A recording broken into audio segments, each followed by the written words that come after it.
प्रिय भैया बहन, कक्षा 10वीं के इतिहास का यह हम लोग चौथा वीडियो देखने जा रहे हैं। इससे पहले वाले वीडियो में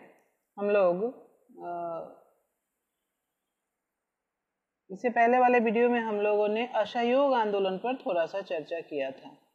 आज हम लोग जो चर्चा करने वाले हैं वह है भारत का मैप। विभिन्न जितने भी हम लोग आंदोलन और अधिवेशन पढ़े हैं उसमें भारत के मैप में उसको दर्शाना है। तो चलिए इसके बारे में हम लोग थोड़ा सा समझ लेते हैं। आपको यह जानना चाहिए कि यह जो मैप है, इस मैप में सबसे पहले चारों चैप्टर मिलाकर कुल एक ही चैप्टर से मैप आता है परीक्षा में, और उस एक चैप्टर मतलब भारत में राष्ट्रवाद में जितने भी तरह के आंदोलन और अधिवेशन दर्शाए गए हैं वो सब परीक्षा में आता है। तो चलिए इस मैप में हम लोग सबसे पहले देखते हैं कौन कौन से आंदोलन और अधिवेशन दिखाया गया है। यहाँ सबसे ऊपर एक है लाहौर अधिवेशन, आप इसको देख रहे हैं।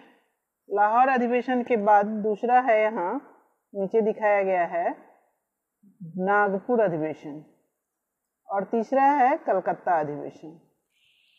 तो एग्जाम में मैप जो पूछता है उस मैप में निश्चित इस तीनों अधिवेशन में से एक अधिवेशन जरूर पूछता है, इसलिए आप जब भी मैप बनाएंगे तो इस तीनों अधिवेशन को जरूर देखेंगे। इसके बाद है गांधी जी के द्वारा चलाए गए सत्याग्रह। तो सत्याग्रह सबसे पहला है चंपारण सत्याग्रह। चंपारण सत्याग्रह के बाद है अहमदाबाद खेरा सत्याग्रह।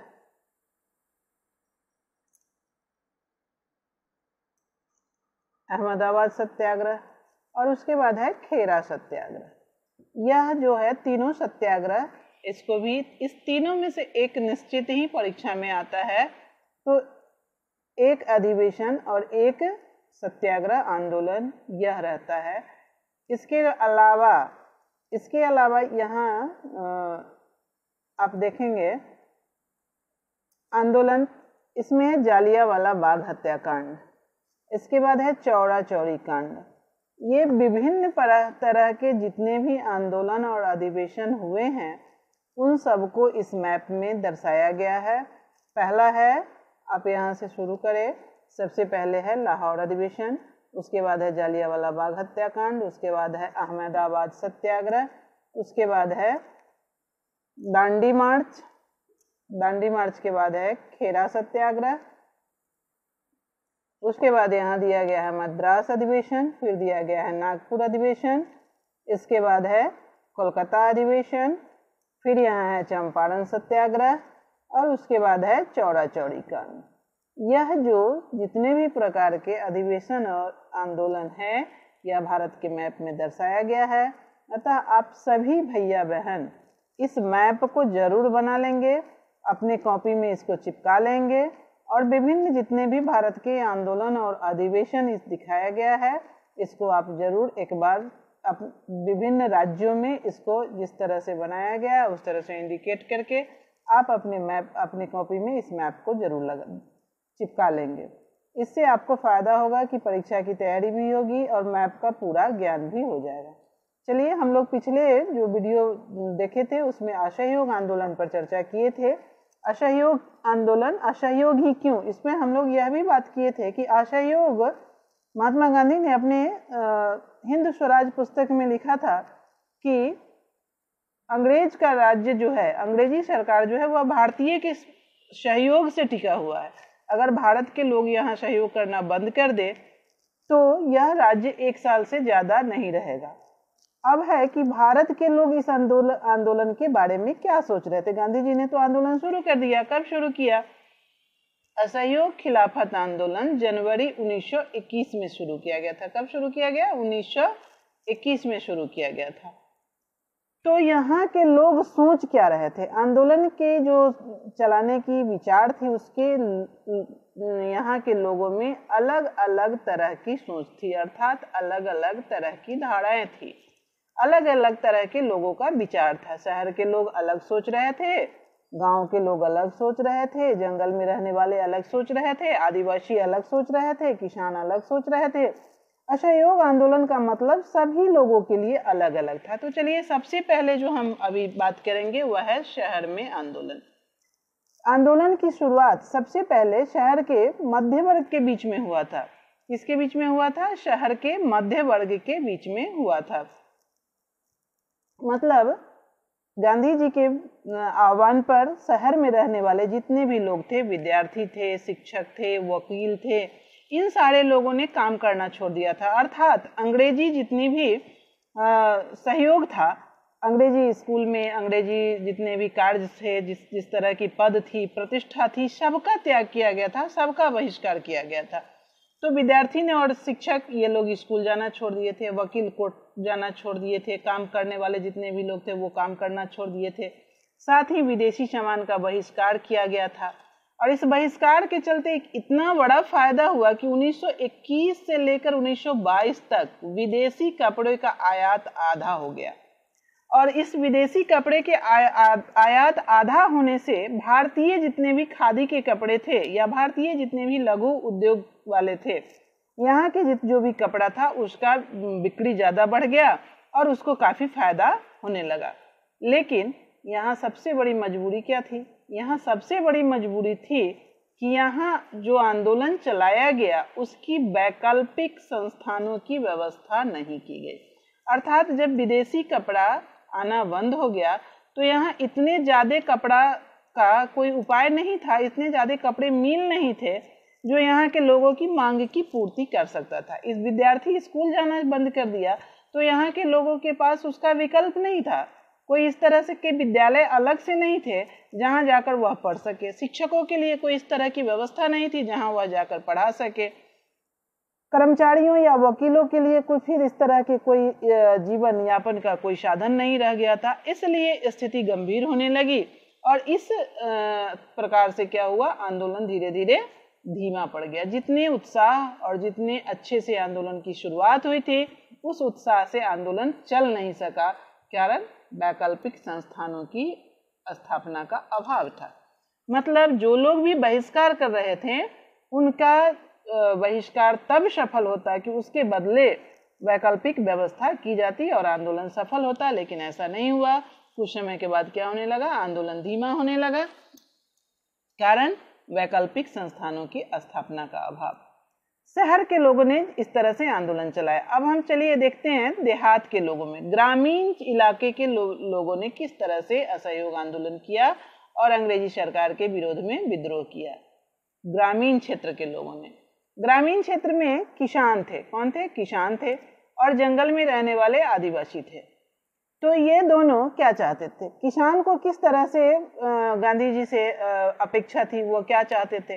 गांधी जी असहयोग आंदोलन चला रहे थे तो किसान क्या चाहते थे? किसान चाहते थे कि भारी भरकम जो टैक्स देना पड़ रहा है, जमीन की जो लगान देनी पड़ रही है अंग्रेजों को, फसल हो या ना हो, फसल मारी जाए किसी भी प्रकार से, कितना भी भयंकर अकाल पड़ जाए, बारिश हो, ओले गिरे, इससे मतलब नहीं है, फसल बर्बाद हो, इससे मतलब नहीं है।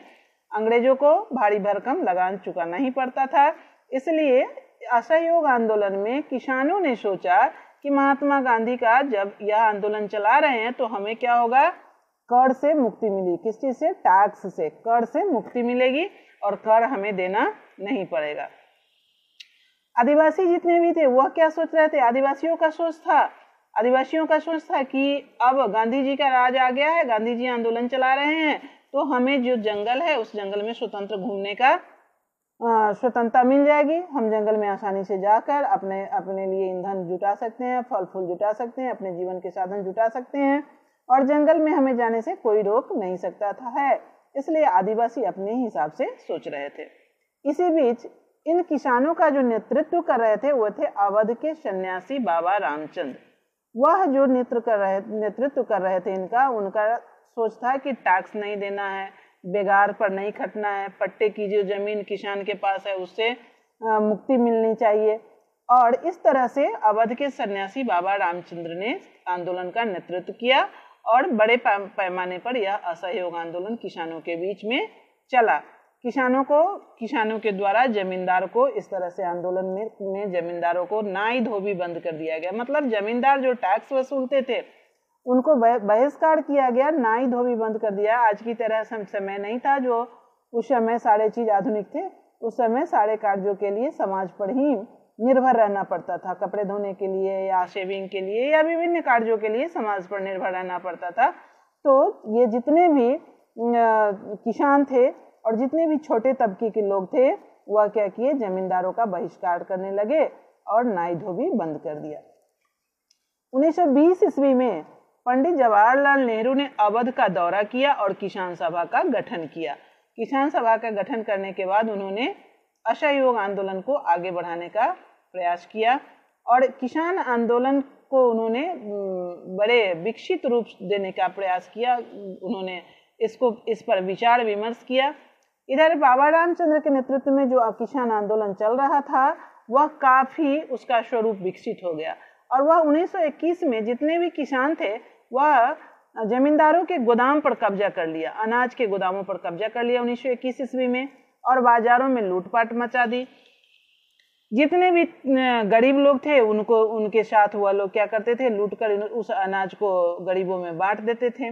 जितने भी किसान के स्थानीय नेता थे वह समझा रहे थे कि गांधी जी ने ऐलान किया है कि कोई भी लगान नहीं देगा और जमीन किसानों के बीच में, गरीबों के बीच में बांट दिया जाएगा।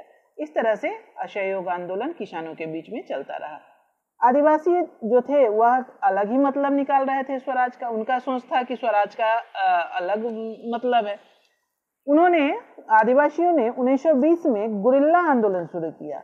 गुरिल्ला आंदोलन का मतलब आप समझ सकते हैं कि जंगल में छुप छुप कर वहाँ के जो आदिवासी समूह के लोग थे वह छुप के रहते थे और अंग्रेजों पर, जमींदारों पर एकाएक निकलकर वार कर देते थे।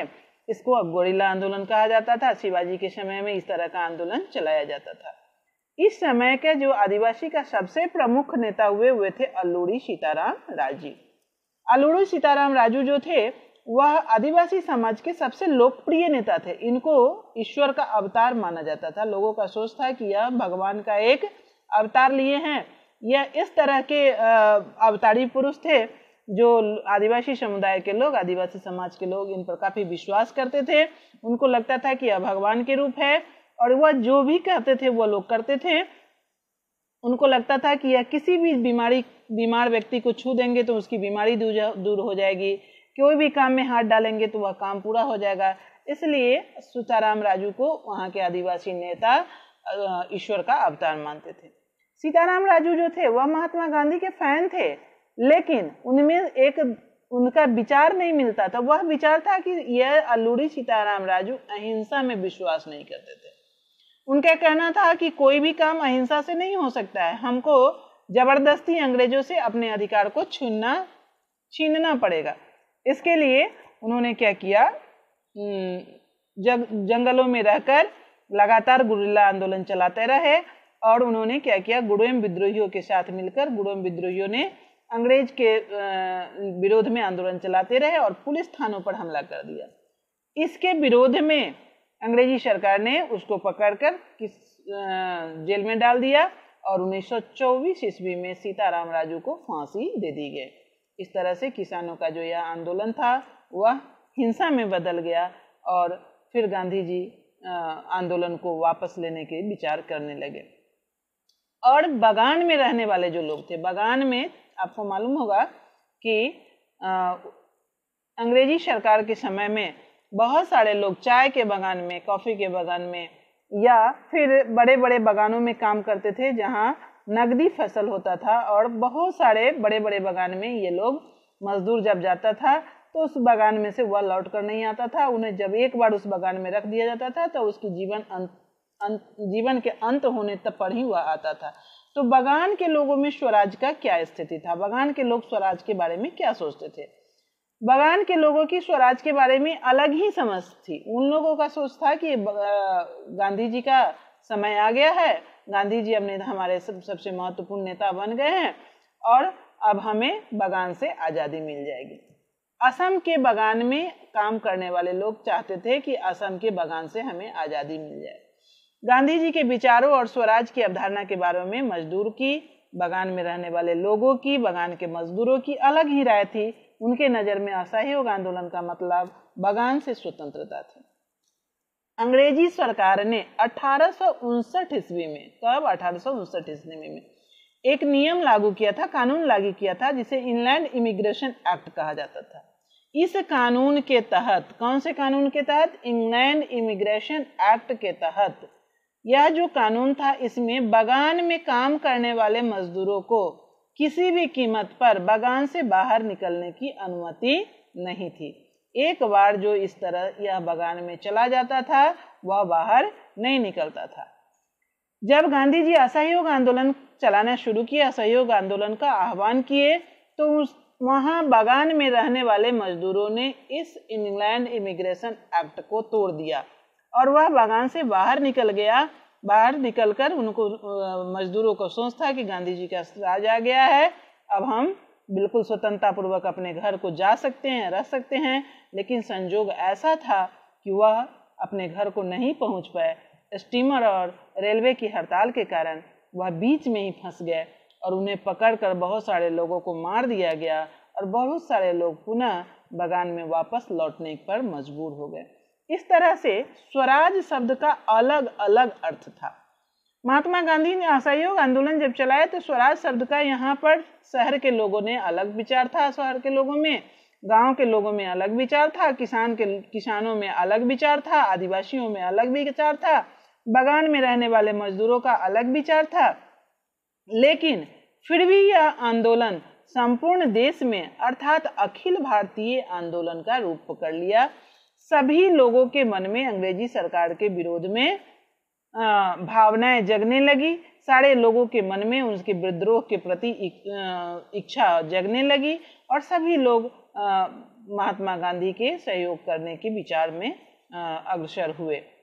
लेकिन संजोग देखिए ऐसा था कि जब इस तरह आंदोलन चल रहा था तो गोरखपुर के चौड़ी चौड़ा जगह पर, कहाँ? गोरखपुर के चौड़ी चौड़ा जगह पर, कब? 1922 ईस्वी में।